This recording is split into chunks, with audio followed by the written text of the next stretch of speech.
Começar o nosso programa de sexta-feira com matéria especial sobre um ícone nordestino. Olha só, no próximo domingo completam-se 86 anos da morte de Virgulino Ferreira da Silva, o Lampião. Ele, Maria Bonita e mais 9 cangaceiros morreram em 28 de julho de 1936 na Grota do Angico, localizada entre os municípios de Poço Redondo e Canidé de São Francisco. E você vai conferir agora a matéria muito especial do nosso querido Lohan Lima, contando a história de Lampião, mostrando porque ele é considerado o rei do cangaço. É bala para todos os lados. Parou! Olha, chegou a hora da gente viajar na história, mais precisamente para o ano de 1938, em 28 de julho. Numa madrugada fria, na Grota do Angico, município de Poço Redondo, morria o maior nome do cangaço brasileiro, Virgulino Ferreira da Silva, o Lampião. Para muita gente ele foi herói, para outros um vilão. O fato é que naquela época, só de falar "Lampião vem aí", não tinha quem não fechasse as portas e janelas com medo. Temido ele era, viu? Segundo a literatura, sua trajetória no cangaço iniciou com a revolta depois da morte de seu pai. Desse acontecimento até os dias de hoje, Virgulino, Maria Bonita e todo o seu bando marcaram a história. Prova disso é a sua influência na cultura junina, seja por roupas ou pelo famoso chapéu de cangaceiro que inspirou a caracterização do rei do Baião, Luiz Gonzaga. E toda essa inspiração do Gonzaga vem de uma admiração que ele tinha pelo cangaceiro desde pequeno lá em Exu, no Pernambuco.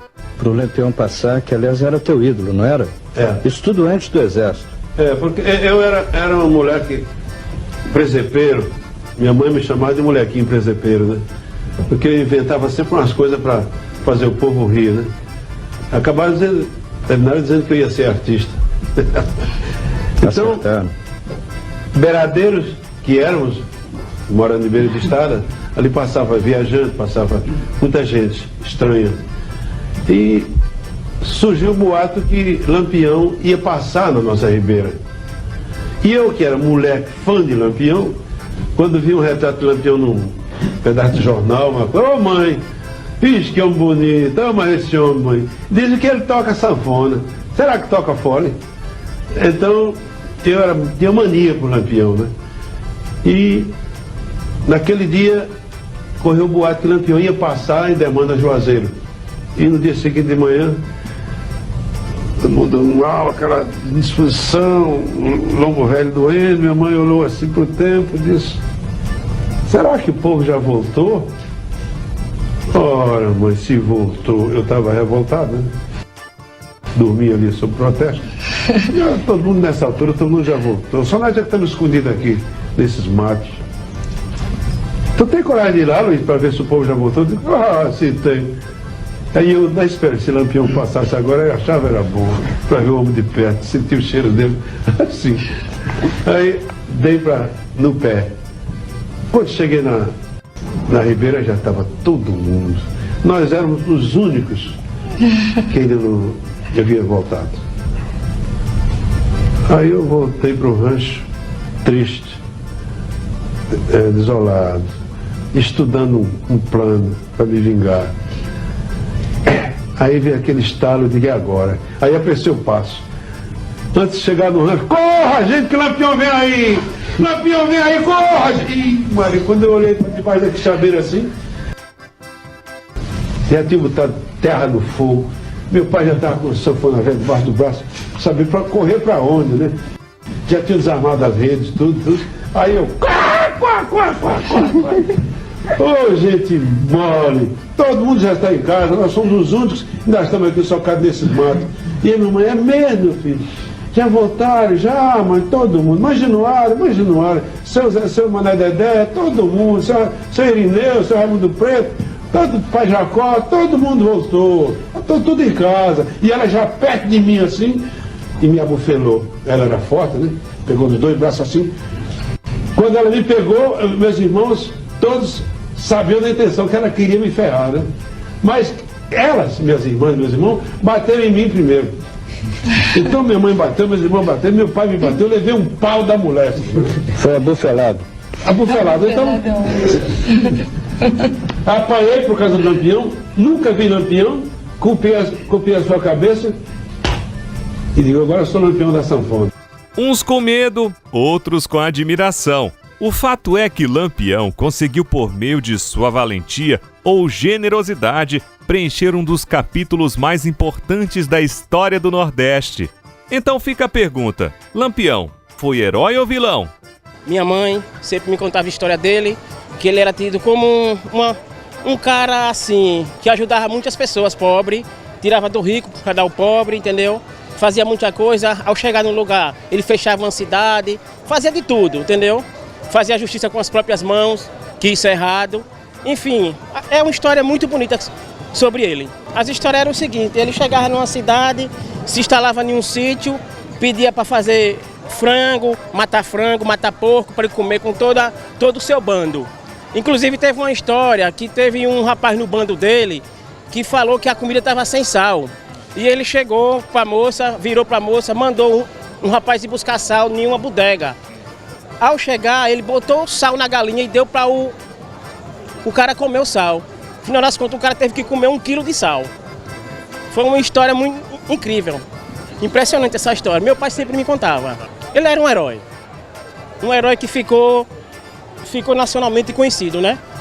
Lampião, o rei do cangaço. Bom, por causa do meu pai, eu já ouvi dizer que ele era visto como justiceiro. Só que ele cometia algumas atrocidades erradas, né? Alguns abusos e tal, mas muita gente via ele como heróis também, por conta que ele roubava das pessoas ricas para dar para os pobres também, e que uma vez cortaram a cabeça dele. Já ouvi falar isso. Era herói por conta que ele ajudava certos pobres, mas ele era um vilão por conta de umas coisas, por conta dos abusos. Mas por conta desse lado do abuso, eu via mais ele como um justiceiro mesmo, só justiceiro. Que ele foi um grande herói que teve no tempo um pouco mais antigo, não foi? E ele era uma pessoa assim, muito importante assim, pro Nordeste, tem muito associado a ele, né? Rapaz, uns consideram ele como herói, outros como vilão, mas geralmente consideram ele como se fosse um herói. Porque ele dava, assim, aos mais pobres também, ajudava, mas ele também tem aquelas partes democráticas dele que é uma partezinha também que é meio interessante. Bom, ali tudo que ele se transformou foi por causa da família, né? Porque era briga de vizinho. E aí eles mataram até as galinhas. Esses vizinhos mataram o pessoal do Lampião.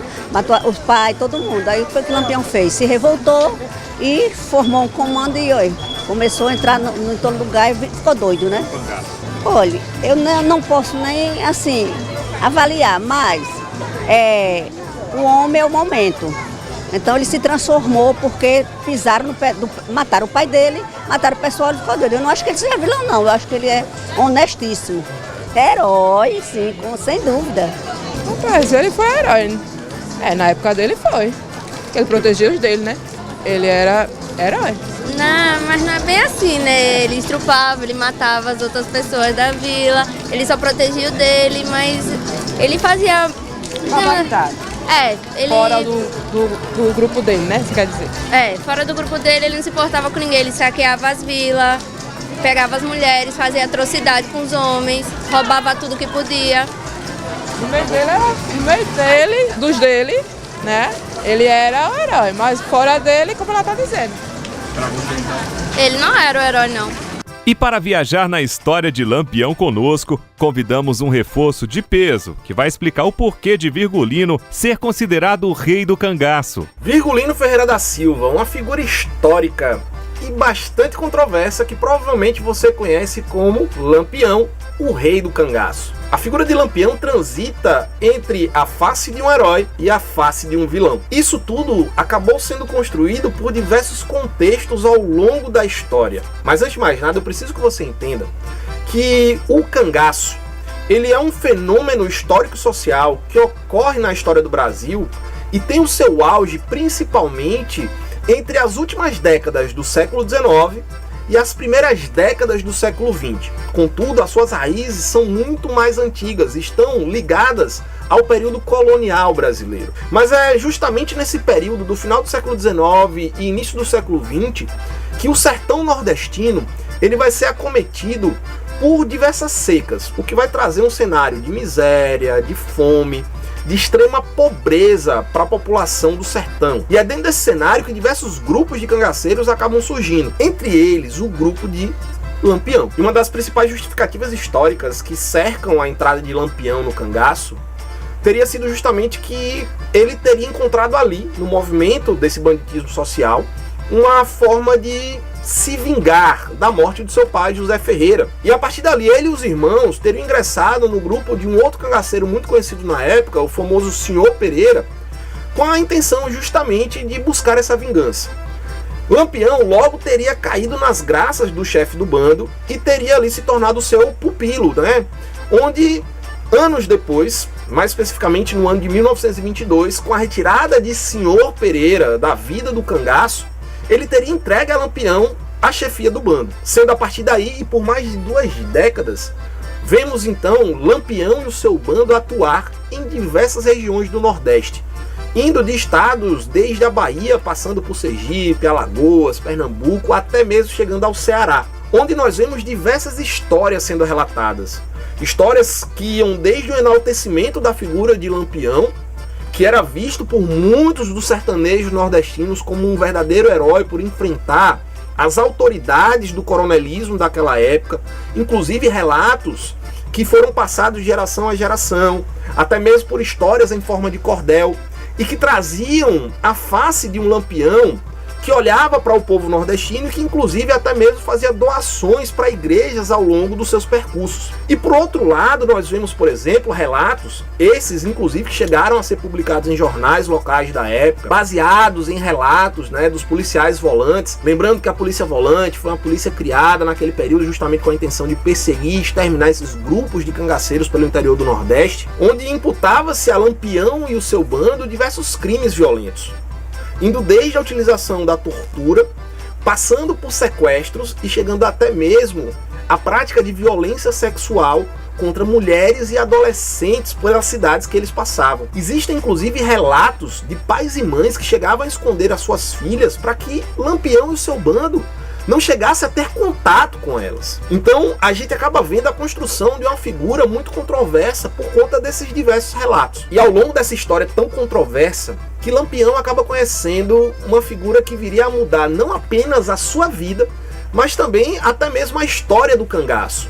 Ele conhece o grande amor da sua vida, né? Maria Bonita. E Maria Bonita, no ano de 1930, foge e vem a ingressar no bando de Lampião, sendo considerada a primeira mulher do cangaço brasileiro, abrindo portas para que outras mulheres ao longo dos próximos anos viessem a ingressar, inclusive no próprio bando de Lampião. E é justamente ao lado desse seu grande amor que Lampião, no raiar do dia 28 de julho de 1938, vem a ser vítima de uma operação de emboscada organizada pela Polícia Volante. Operação que foi encabeçada pelo tenente João Bezerra, juntamente com outros 48 policiais da Volante. Armados com fuzis e metralhadoras, abriram fogo contra Lampião e os seus 34 cangaceiros que o acompanhavam naquele momento, levando à morte de Lampião, Maria Bonita e mais 9 outros membros do seu grupo. Segundo a família Ferreira, a família de Lampião,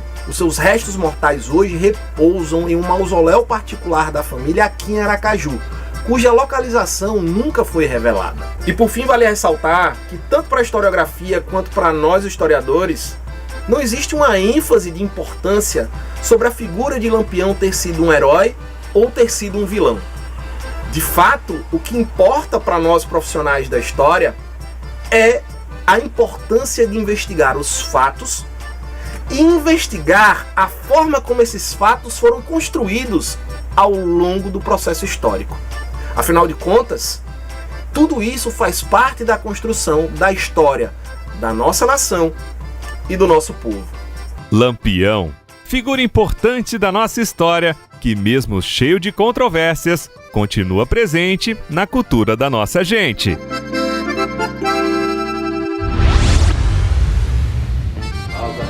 Olha aí, muito bom, né, gente? É sempre interessante conhecer mais sobre nossa história, personagens que formam a nossa cultura, né? Que bom ouvir de um lado, ouvir do outro, cada um à sua maneira, tendo sua opinião. É isso, esse é o Você em Dia, feito pra você. Agora sim!